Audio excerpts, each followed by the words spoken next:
Today we're going to be handling something quite important. A sustainable and reliable source of food. Now this isn't just food for myself, this is food for both the player and villagers because I do a lot of villager stuff, and this is all coming up in today's installation of AutoCraft.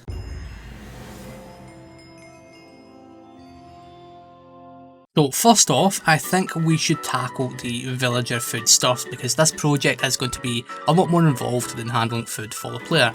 And I think the best place to do this is our industrial district. So here we are, over in our industrial district by the Super Chunk project.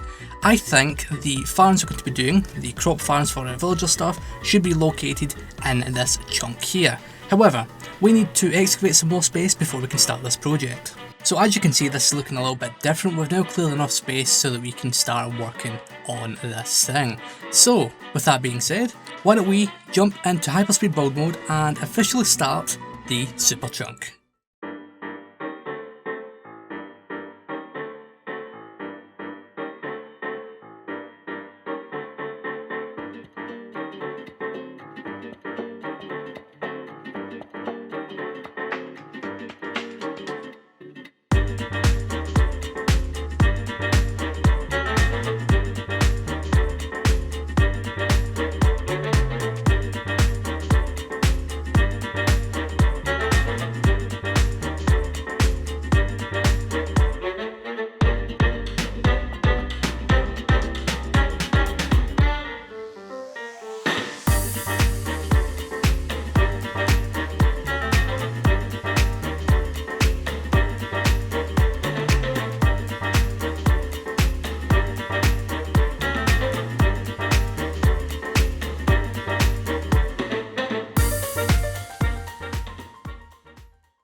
Alright, so after building the first farm, the other three farms were fairly quick to build. And not only that, getting these villagers in, well, we've seen villagers lots of times, so I just did that off camera as well.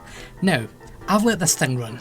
It hasn't run for long, but it's ran long enough. So if we go into my inventory, yeah, we have a hell of a lot of items here, and we've got some leftover concrete from this build.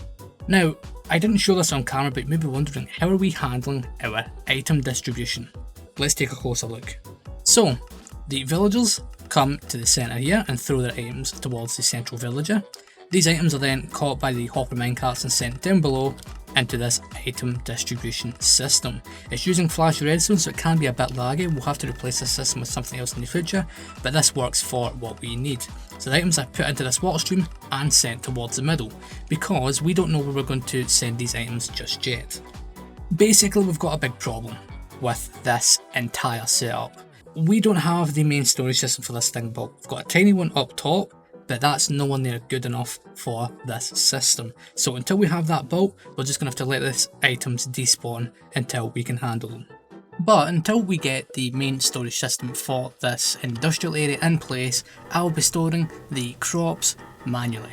I've already set up a chest wall behind the other one where we're storing both carrots and potatoes. So all I'm doing is going down into each of the item streams and then picking up items when they gather up, so every 3 or 4 minutes. This thing fills up fast. And you know, since we're over here, I thought we might as well talking about my plans for this area. Now, I've covered this subject before, and I know a few of you are probably getting bored talking about this, but this is going to be a really big thing for us. So obviously in this episode we did a bunch of digging down below here and all this decoration and stuff. I want to focus on these bits up here. Obviously I already mentioned we're going to need to take these back, but I never really gave a clear image of this, so why don't we give that?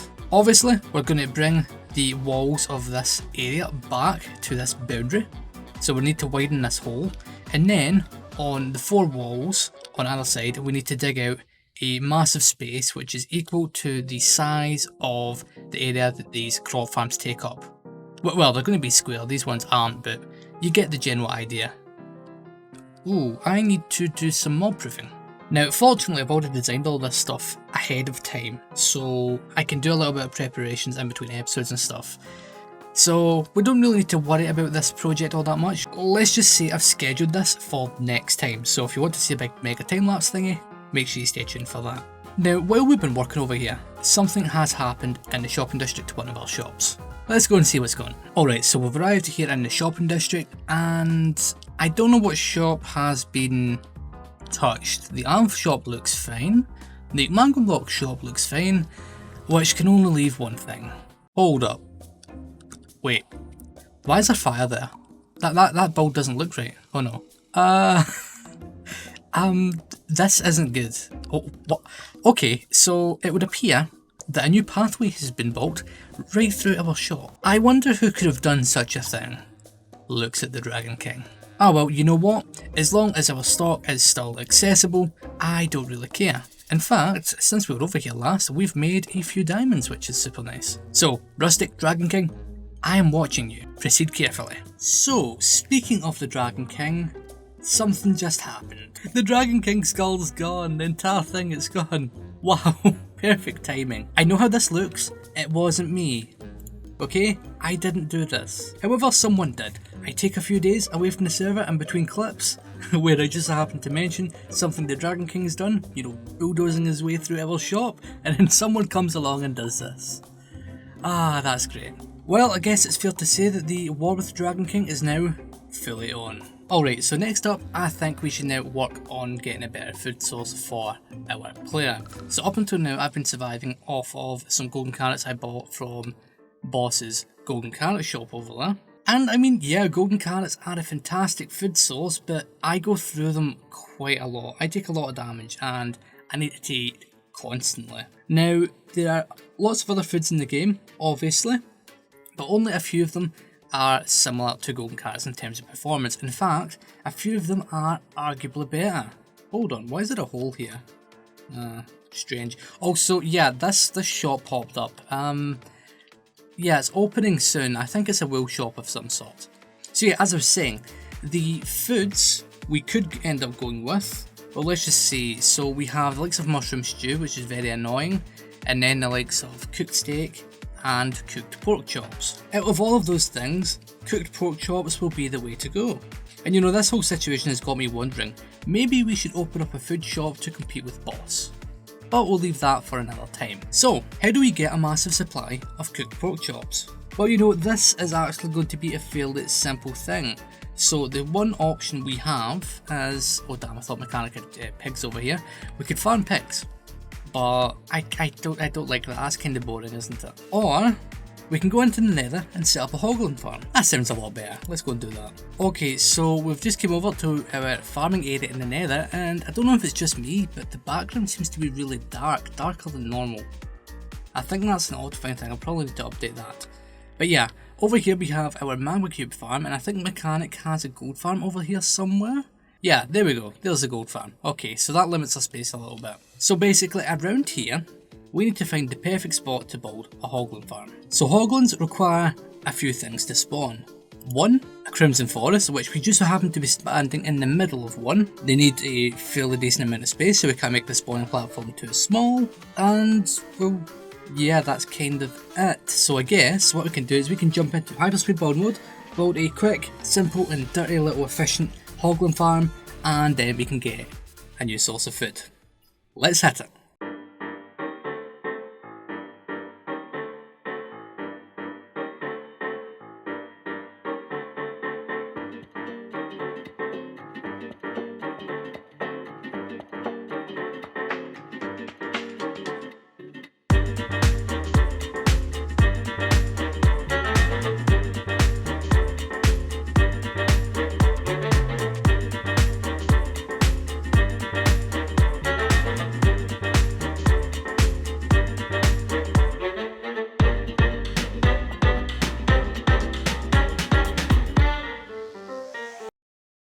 Okay, so that was a quick 10-minute build, and after we finished building, we did a 1-hour AFK session.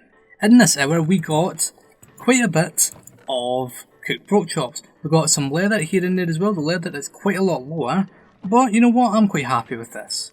Now before we move on, this is not my design. This is designed by a small YouTuber. If you want to build this one yourself, I've left a link to the original video in the description. Okay, what I'm going to do actually is I'm going to empty these output chests, sort this stuff out, and then I'm going to fill up a shulker with cooked pork chops. Okay, so we ended up with almost a full double chest of food. Not bad. And there we go, a full shocker. Not bad for only 10 minutes of work. So before we end things for today, I'd like to go and collect my diamonds from the dye shop, because we should have, if we look in here, yeah, 19 diamonds. And not only that, there may be 1 or 2 diamonds left in the iron foundry, or the iron works I should say. The foundry is another shop I bought a long time ago. Let's just double check this. Yeah, okay, let's take all the diamonds from this shop. Okay, so that's us up to a grand total of 38 diamonds. This section, people just throw in random items. I always like to come and check over here, but as you can see, it's not really used all that much. Apart from this chest, people put in the most random things. But these, I will take these are very useful.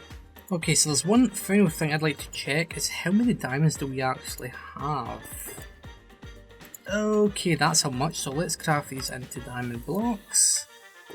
Yeah, that's not bad, that is a fairly reasonable amount. However, I may need to go and get more. Maybe we need to set up some more shops, maybe do some tunnel bore mining, maybe worth it. So, hypothetically, if we were to build a food shop to compete with Boss, where do you guys think we should do it in the shopping district? So yeah, looking at the shopping district from this vantage point, we have a few different bits of real estate here. We could potentially build a shop, maybe tucked in here behind the arm shop and the future wool shop, maybe further down in that section, or maybe somewhere over there. If you've got any suggestions, leave them in the comments or let me know on Discord. Oh, and in case you didn't know, applications for AutoCraft are open. If you're interested in joining a server of like-minded content creators, why don't you fill out the application form, linked in the description. Hey, thanks for watching. If you enjoyed that, why don't you leave a like and subscribe and hit the bell icon. And hey, why don't you check out this video?